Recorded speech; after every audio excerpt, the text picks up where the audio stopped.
গিন্নি, ও গিন্নি, বলি গেলে কোথায়? উফ, ঘেমে নে বাজার করে ফিরে এসে যদি একটু জল বাতাসা না পাই, তুমি যাই কোথায় বলো তো? হ্যাঁ, না, মনে হচ্ছে আজ আবার পুকুর পাড়ের জমায়েতে গিন্নি ভাষণ দিচ্ছে। আজ ফিরুক একবার, তারপর দেখাচ্ছি। ওহ, দুজন মানুষের সংসারে এত বাসন যে কোথা থেকে পড়ে কে জানে বাপু। এই বাসন মেজে মেজে হাতে একেবারে হাজা পড়ে গেল। তা বাসনই মাজছিলে নাকি পাঁচ মাথা এক হয়ে পরনিন্দা পরচর্চা করছিলে? হ্যাঁ, তোমাদের মেয়েদের কি আমি চিনি না ভেবেছো? তাই তো, এখন এটাই তো বলবে। মুখের কাছে সব সাজিয়ে গুছিয়ে তুলে দিচ্ছে কিনা, কোটা বাটা, রান্না করা, ঝাঁট দেওয়া, নেতা দেওয়া, বাসন মাজা, কাপড় কাচা, কোন কাজটা করি না। আর তুমি বলো বলো বলো বলো, আমি কি করি বলো? তুমি আবার কি করবে? কোন কাজটা তোমায় করতে হয় শুনি? ওই তো হেলতে দুলতে রাজসভায় যাও আর গায়ে হাওয়া লাগিয়ে চলে আসো। হ্যাঁ, তাই বুঝি? তাই মনে হয় তোমার? তবে নয় তো কি, আমার মতো কাজ করলে তখন বুঝতে বুঝতে কাজ কাকে বলে। হ্যাঁ, তোমার কাজের কথা আর বলো না গিন্নি। ওই রান্নাবাটি খেলা আবার কোনো কাজ হলো নাকি? হ্যাঁ, সেটাই করে দেখাও না দেখি। একবার ওই ঝাঁটা খুন্তিটা হাতে ধরলে বুঝবে কত ধানে কত চাল। হ্যাঁ, চাল তো তুমি এবার আমার দেখবে গিন্নি। এমন চাল চালবো যে দান দিতেই হিমশিম খাবে।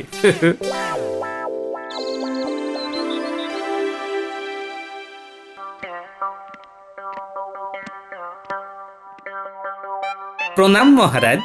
আরে আরে আরে আরে, কি ব্যাপার গোপাল, আজ যে একেবারে ঠিক সময়ে ফিক ফিক করে হাসতে হাসতে সভায় হাজির হলে। আমার একটা আর্জি আছে মহারাজ।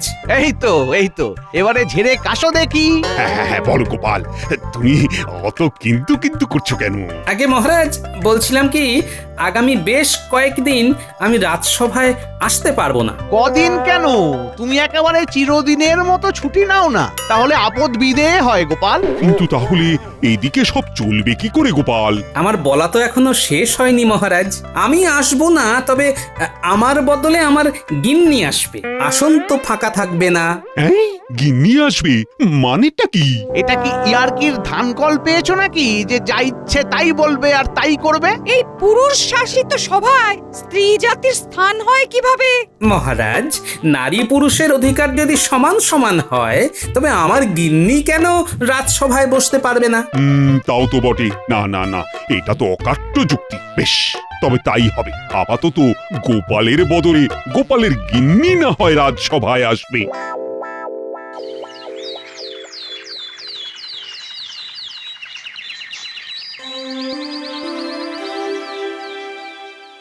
প্রণাম মহারাজ। এসো এসো এসো, গোপালের শূন্যস্থান তো তুমিই পূরণ করবে। তাই কি কখনো হয় মহারাজ? গোপালের মতো ভাঁড় আর কজন হয়, যার কথা শুনে নয়, যাকে শুধু দেখেই হাসতে হাসতে পেটে খিল ধরে যায়। এটা কিন্তু মন্ত্রীমশাই একেবারে ঠিক কথা বলেছেন। দিনে দিনে গোপালের চেহারাখানা যা হচ্ছে, তাতে আর হেঁটে নয়, গোপাল একেবারে গড়িয়ে গড়িয়ে যাবে।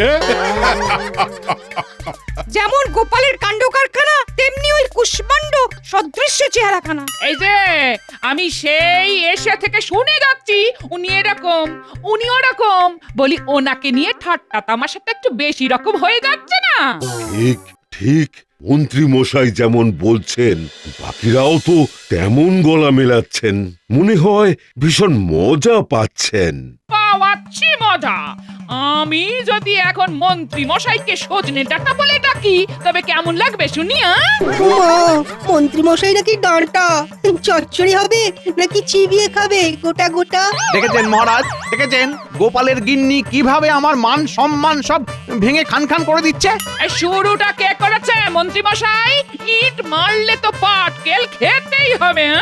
না না না না না না, গোপালের অনুপস্থিতিতে গোপালের নামে টেরা বেকা তেমন কিছু বললে গোপালের গিন্নি তো খ্যাক করে ধরবেই ধরবে। তাই তো দেখছি, গোপাল তো না হয় একরকম, গোপালের গিন্নিও কিছু কম যায় না। কেশিরার এখন কি দেখলেন মন্ত্রী মশাই? আমার ওনার নামে নিন্দে করলে আপনার হাঁড়িও আমি হাতে ভাঙবো। হ্যাঁ, এইবার মন্ত্রী মশাই উচিত জবাব পেয়েছেন। অনেক হয়েছে, এবার মোক্ষম একখানা চাল চেলে গোপালের গিন্নিকে জব্দ করতে হবে।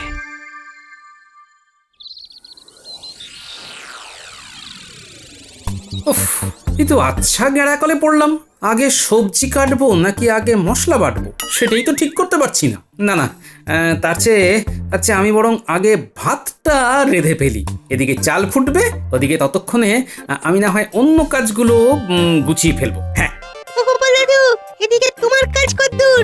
দিদা তো রাজসভা থেকে ফিরলো বলে। আর ফিরে এসে যদি দেখে তুমি এইভাবে সব ছড়িয়ে বসে আছো, তবে কিন্তু বেজায় চটে যাবে। এই তোরা থাম তো, এসব কি আর আমার কম্য? এরপরে আবার বাসন মাজা, ঝাঁট দেওয়া, উফ কি করে যে কি সামলাবো। তুমি বলো ততক্ষণে বাসি জামা কাপড়গুলো ধুয়ে ফেলো দাদু, ওগুলো ফেলে রাখলে দিদা তোমায় জেলে পাঠাবে। ওরে ছেলে, তুই কি না আবার আমাকে ভয় দেখাচ্ছিস? হ্যাঁ, না না না না না, ছেড়ে দিলে হবে না। সব বাধা বিপত্তি আমাকে এইভাবে ঝেঁটিয়ে বিদায় করতে হবে, আর ঘরের কাজ সামলানোর জন্য অন্য কোনো পদ্ধতি বের করতে হবে। যাই বলো আর তাই বলো, দিদা কিন্তু তোমায় আচ্ছা পেঁচে ফেলেছে। মজা যেন আর ধরছে না। তবে শোন, শুধু হাসলে হবে না, দাদুর জন্য কাজের কাজটাও করতে হবে, বুঝলি? তুমি শুধু কি করতে হবে সেটা বলো, তারপর দেখবে সব কেমন ঝপ করে হয়ে গেছে। বেশ, তাহলে যেমন বলছি তেমনি কর। ওই গো, বলি সারাদিন পরে ঘরে ফিরলাম, তা একটু জল বাতাসাও কি জুটবে না? তবেই বুঝেছে তো গিন্নি, আমাকেও সারাদিন রাজসভায় গিয়ে কেমন খাটাখাটনি করতে হয়। হেঁটে নয়, হেঁটে হেঁটেই হাঁটু খুলে গেল আমার। তাই বলছি একটু জল দাও, খেয়ে জুড়িয়ে নি খানিক, তারপর না হয় চারটি মুখ খেয়ে দেবো। হ্যাঁ, ঘরে বাতাসা বাড়ন্ত, তাই শুধু জল দিয়েই কাজ চালিয়ে নাও। এ তো না হয় খাবার জল, কিন্তু আমার স্নানের জল সব তুলে রেখেছো তো? আমি কেন তুলতে যাব? তোমার লাগলে তুমি নিয়ে নাও, আমি কি বারণ করেছি নাকি? হ্যাঁ, তোমার বেলায় তো আমি ঠিক জল গামছা ব্যবস্থা করে রাখি, আর আমার বেলায় লপডঙ্কা। মুখ ফুটে বলেছো যখন, তখন আর কি করি।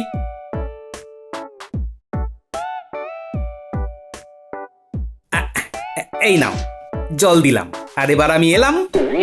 মানে এই যাবে কোথায়? বলি খাওয়া দাওয়ার পরে যে একটু জিরিয়ে নেব, তার বিছনাপত্রের ব্যবস্থা কি করে দেবে শুনি? সেটাও আমাকেই করতে হবে? কি করব বলো, আসলে একদিন রাজসভায় গিয়েই না আমি বুঝেছি ওখানকার থেকে সুখের জায়গা আর হয় না, তাই এখানে এসে আর গতর কাটাতে ইচ্ছে করছে না। হ্যাঁ, কিন্তু এত সুখ কি আর তোমার কপালে সহ্য হবে গিন্নি? মন্ত্রী মশাই যখন আছেন, তখন তিনি তো কলকাঠি নাড়বেনই নাড়বেন। আর তখন তুমি টের পাবে সুখ কাকে বলে।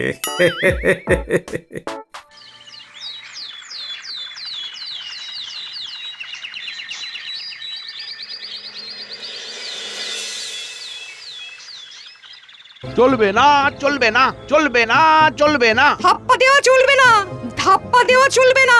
মানছি না, মানবো না, মানছি না, মানবো না। অযোগ্য ব্যক্তিকে রাজসভায় স্থান দেওয়া যাবে না, যাচ্ছে না, যাবে না, যাচ্ছে না। হচ্ছে না, হবে না। চাইছি না, চাইবো না। এই যে ব্যাপারটা কি মন্ত্রী, হ্যাঁ? সবার কাজকর্ম শিখিয়ে তুলে দিয়ে তুমি এরকম মানছি না, মানবো না শুরু করলে যে? বলি, মাথাটা ঠিক আছে তো নাকি? এতদিন তো ঠিকই ছিল মহারাজ, তবে গোপালের গিন্নি সভায় এসে বসতেই মাথাটা যেন থেকে থেকে কেমন পাক দিয়ে উঠছে। কেন কেন কেন কেন? সে আবার কি করলো? আগে মহারাজ, গোপালের গিন্নি কিছুই তো তেমন করে না, আর এটাই হলো আমাদের বক্তব্য। খালি আসি, যাই, মাইনে পাই, এমন করলে কি করে হবে মহারাজ? বেশ তো, তাহলে তোমরা এখন কি চাইছো? আমাদের সাপ কথা, আর সেটা হলো যে গোপালের গিন্নিকে তার যোগ্যতার প্রমাণ দিতে হবে। এই তো গোপালের গিন্নি ঠিক সময়ই এসে হাজির হয়েছে। এসো এসো, আরে তোমাকে নিয়েই তো চর্চা হচ্ছিল এতক্ষণ। কেন মহারাজ, আমি আবার এমন কি করলাম যাতে আমাকে নিয়ে চর্চা হতে পারে? হ্যাঁ, আহা, কিছু করলে তো ল্যাঠা চুকেই যেত, কিছু করেনি বলেই তো যত আলোচনা। আসল কথাটা হলো, গোপাল থাকলে সমস্ত সমস্যা তার বুদ্ধি দিয়ে সমাধান করে দেয়, ফলে রাজ্যের কাজ চালাতে ভীষণ সুবিধা হয়। গোপাল এক জায়গায় বসে থাকে বটে, তবে তার মাথা সব সময় চলে, তার বিশ্রাম নেই। তাই তুমি যদি গোপালের স্থানই গ্রহণ করো, তবে এবার তোমাকেও সেইভাবে বুদ্ধি খাটিয়ে সমস্যার সমাধান করে দিতে হবে। এই রে, এবার তো আচ্ছা মুশকিলে পড়লাম।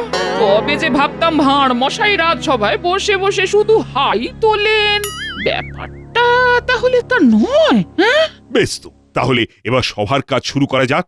এসো এসো এসো, যে যা নিজের আসন গ্রহণ করো।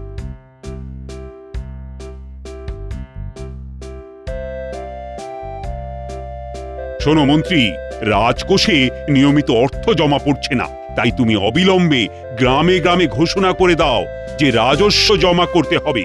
দরকার পড়লে আগামীকাল থেকেই সবাই যেন এসে সেই অর্থ জমা করে যায়। কিন্তু তার জন্য তো প্রয়োজনীয় অর্থ জোগাড় করে রাখতে হবে মহারাজ। হ্যাঁ হ্যাঁ, সে তো নিশ্চয়ই। এই তো একটা সুযোগ পেয়েছি, এই সুযোগটাই কাজে লাগাতে হবে। কি হলো মন্ত্রী, চুপ করে আছো যে? আগে মহারাজ, সবই ঠিকঠাক আছে, কিন্তু কথা হলো ঘোষক দুজনেই তো খুব অসুস্থ, তাই ঘোষণাটা করবে কারা? এখন তো ঘোষণা করাও সম্ভব নয়। বলো কি, তাহলে তো আচ্ছা মুশকিল। মুশকিলের আর কি আছে, এমন সব মুশকিলেই তো আপনার গোপাল মুশকিল আসান হয়ে সব সমস্যার সমাধান করে দিত। এখন যখন গোপালের গিন্নি আছে, তখন ওই কিছু করুক। হ্যাঁ হ্যাঁ, না হলে উনি আর কোন কাজে লাগবেন? কই দেখি ওনার উর্বর মস্তিষ্ক থেকে কিছু উন্নত বুদ্ধি বের হয় কিনা। ভারী বেকায়দায় পড়লাম দেখছি।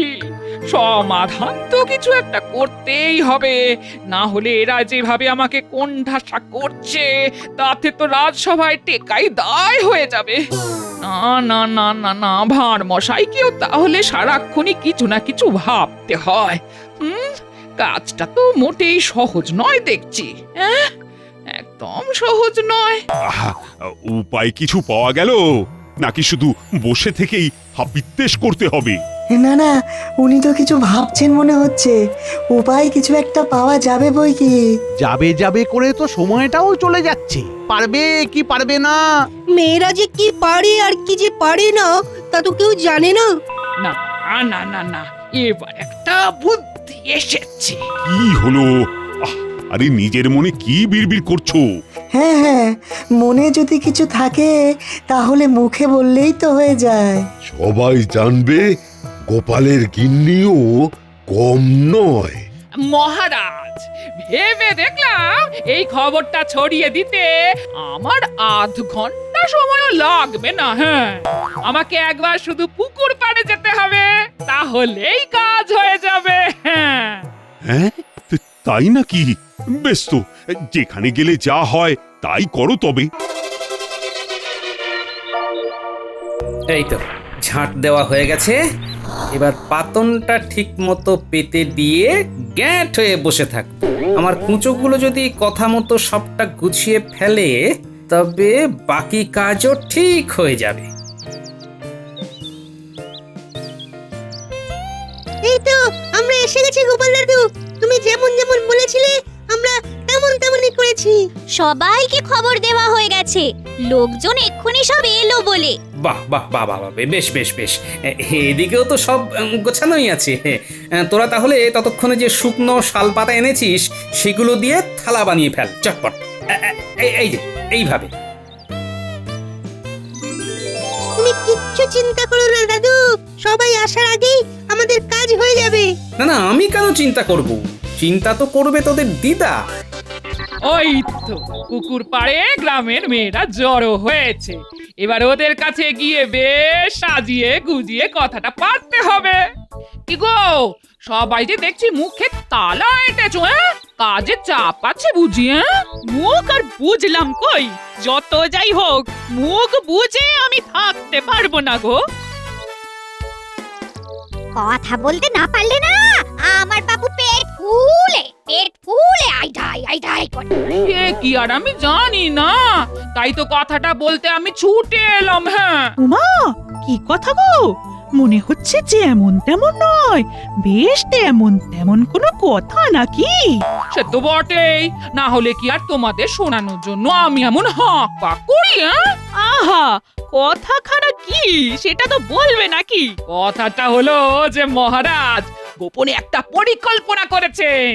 খাজনা জমা দিতে হবে, তাও আবার কালকের মধ্যেই। আর খাজনার অর্থ জোগাড় করতে না পারলে জমির দলিল কেড়ে রেখে দেবেন। হ্যাঁ, ও মা, বলো কি গো, সে তো মারাত্মক কথা। তবে আর বলছি কি, তবে কথাটা পাঁচ কান করো না, সবাই জেনে গেলে মহারাজ আমাকেই না সন্দেহ করে। হ্যাঁ, সে তুমি কিচ্ছু ভেবো না গো, আমরা এই কথা কাউকে বলবো না, কাউকে বলবো না। আর আমিও ভালো করেই জানি তোমরা এই কথাটা না বলে থাকতেও পারবে না, আর সেটাই তো আমি চাই। ওসব ছাড়ো, ওসব ছাড়ো, এদিকে তোমার কর্তা যা বলে পাঠিয়েছে সে কথাখানাও কিন্তু ভালোই চাউর হয়েছে। তাই নাকি? তার তো পেটে পেটে অনেক কথা। হ্যাঁ? তা কোন কথাটা বললো শুনি? হ্যাঁ? ও মা, তুমি জানো না সে কি গো, তোমাদের বাড়িতে যে পাড়া সবাই যাচ্ছে দল বেঁধে, এক্ষুনি হয়তো পৌঁছেই গেল সবাই। তাহলে তো এক্ষুনি গিয়ে দেখতে হচ্ছে একবার। হ্যাঁ?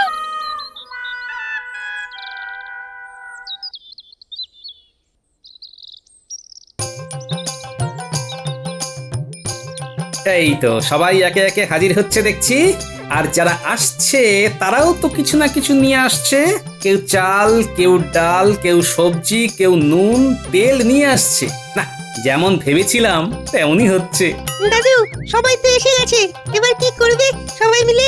এসো এসো, এবার না হয় সবাই মিলে কুটে বেটে রান্না চাপিয়ে দাও। হ্যাঁ, ফেলে রাখলে আমাদেরই খেতে বসতে দেরি হয়ে যাবে। আরে মিলেমিশে কাজ করব, তাতে বসে থেকে লাভ কি? চলো চলো, হাতে হাতে করে ফেলি। আমরা বরং সবজি আনাজ কেটে দিই আর মশলাটা বেটে দিই।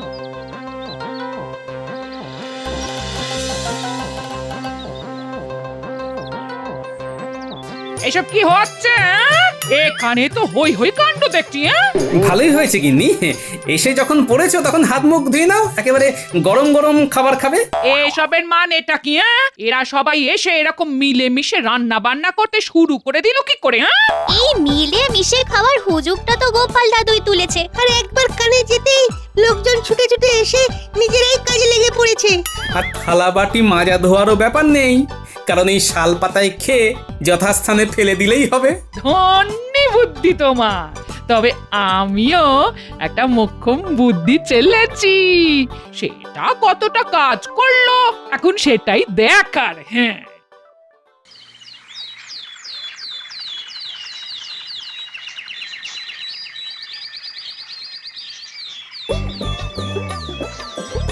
দেবে দেবে, সবাই দিতে পারবে, তবে তবে ধাক্কা ধাক্কি নয়, না ধাক্কা ধাক্কি নয়। হ্যাঁ, হ্যাঁ, একে একে এসো আর খাজনা দিয়ে সরে পড়ো। কিন্তু অভূতপূর্ব ঘটনা মহারাজ, প্রজারা না বলতেই একেবারে ছুটে ছুটে এসে খাজনা দিয়ে দিচ্ছে। তাহলে গোপালের গিন্নি যেমনটা বলেছিল তাই করে দেখিয়েছে। তাই তো দেখছি।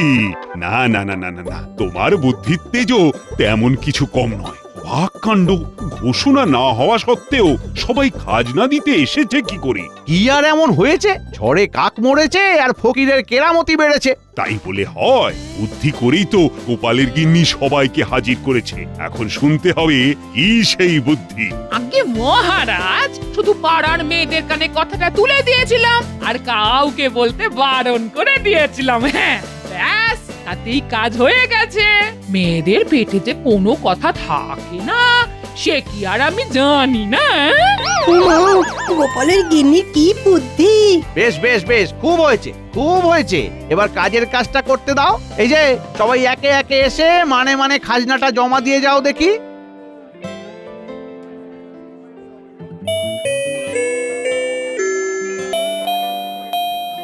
তাহলে আমার খাজনাটাও জমা নিয়ে নিন মন্ত্রী মশাই। গলাটা যেন কেমন চেনা চেনা লাগছে। আরে এটি দেখি গোপাল। বিলক্ষণ চিনেছেন মন্ত্রী মশাই। তুমিও তাহলে চলে এলে গোপাল? না এসে উপায় কি মহারাজ, আপনি যা খাজনার বাজনা বাজিয়ে দিয়েছেন। কিন্তু বাজনা যে সবার কানে কানে পৌঁছে গেল সে তো তোমার গিন্নির জন্যেই। ঘোষকের অভাবে যখন খাজনা আদায়ের ব্যাপারটা প্রচারই করা যাচ্ছিল না, তখন তো তোমার গিন্নির বুদ্ধিতেই তো খবরটা পাঁচ কান হলো। তাহলে সঙ্গদোষে গিন্নির স্বভাবটা নষ্ট করতে পেরেছি বলুন মহারাজ। হ্যাঁ, দেখুন আমার সঙ্গে থেকে থেকে গিন্নির বুদ্ধি বুদ্ধিও কেমন খুলে গেছে। খুলেই যখন গেছে তখন এই সমস্যার সমাধানটাও ঝটপট করে ফেলুক দেখি। কিন্তু সমস্যাটা কি সেটাই তো শোনা হলো না। আগে মহারাজ, খাজনা দেবার অর্থ আমার কাছে নেই, আর যে জমি আমার ছিল সেটাও বন্ধ করে রেখেছি। তাই তাই দলিল যে দেব সেই উপায়ও নেই। বুঝুন তবে কেমন গেঁড়াকল। আমিও বুঝে গেছি গো, যার যেখানে কাজ তাকে সেখানেই মানায়। তাই ঘরের মেয়ে ঘরে ফিরে গিয়ে সংসার সামলাবো বলে এই সমস্যার সমাধান করা না আমার পক্ষে সম্ভব নয় গো। গোপালের গিন্নি যখন হাত তুলেই দিয়েছে তখন তো গোপালই ভরসা। আমিও হাড়ে হাড়ে টের পেয়ে গেছি সংসার সামলানো আমার কম্য নয়। ওই 2-4 দিন ঠেকা ঠুকা দিয়ে কোনো মতে চলতে পারে, ওই পর্যন্তই। তাই মাথা যদি ঘামাতেই হয় তবে এখানেই ঘামাই। বেশ তো, এখন ধানাই পানাই বন্ধ করে এই সমস্যার কি সমাধান হবে সেটা বলো। একে তো আর এমনি এমনি ছেড়ে দেওয়া যায় না। মহারাজ, শ্রমের চেয়ে মূল্যবান তো আর কিছু হয় না। তাই খাজনা যখন দিতে পারছে না তখন না হয় প্রজাটি নিজের শ্রমই দান করুক। আপনি বলছিলেন ঘোষকের অভাব, এই প্রজা তবে ঘোষকের কাজটাই মন দিয়ে করুক। ওহ, এই না হলে গোপালের বুদ্ধি। যাক যাক, শেষ ভালো যার সব ভালো তার। তাই গোপাল আর গোপালের গিন্নি তোমরা দুজনেই নিজেদের নিজেদের জায়গায় ফিরে সব সামলে ফেলো। যেমন বলবেন মহারাজ। মহারাজার জয় হোক।